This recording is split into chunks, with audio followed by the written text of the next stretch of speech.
Correct? It's my understanding that the Department of Defense has looked at this and issued a report about it. I have a lot of questions, so just quick and concise if possible. There have been persistent claims and reports, including those from credible whistleblowers to this committee, suggesting that the U.S. government, potentially including the Department of Energy, has been involved in reverse engineering technologies recovered from UAP. For example, the Pentagon's proposed Kona Blue program aimed at reverse engineering such technologies, although it was ultimately not established.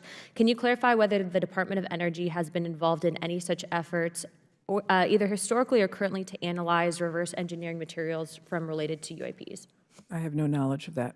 Okay, there are several reports indicated frequent drone incursions over DOE nuclear facilities, including an incident on April 1st, 2021 at Lawrence Livermore National Laboratory, also known as LLNL. Can you detail the DOE's current security measures to prevent unauthorized drone activities or UAPs, and what steps are being taken to enhance these measures of frequencies of incidences? Yeah, we have a whole counter drone effort to make sure that all of our national security sites and our labs are protected from incursions from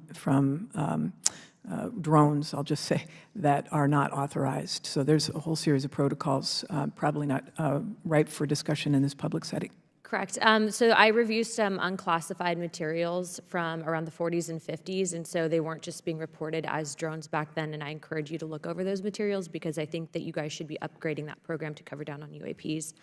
There have been documented sightings of metallic spheres over DOE facilities, if you want to call them drones in this instance, such as one report on April 30th, 2019 over LLNL. What investigations have been conducted in regards to these sightings, and what conclusions do you guys have about the nature and origins of these objects? I'm happy to follow up with you on that. Okay, we'll be submitting also too for public record some questions after this, if you could please answer those. Considering the DOE's involvement in nuclear and sensitive research facilities, how does the DOE coordinate with agencies like the Department of Defense and AARO to investigate UAP sightings? We obviously are teamed with the Department of Defense because of our national security and nuclear mission. Are you able to cite any specific investigations or shared data analysis efforts? I don't have information on that. Okay. As of right now, again, we'll be submitting some questions for you after this, but I hope that you guys can answer those in a timely fashion. And again, for those that might be tuning into this, I would encourage you to look at some of those unclassified materials, and we'll be happy to provide your office with that. I'll just follow up by one other question, I guess, to close it out.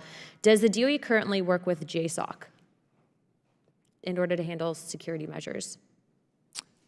We work with all of the security entities around the federal government. We're part of an overall all-of-government effort on both cyber as well as national security. Do you guys work with JSOC? Yes or no? Yes, we do.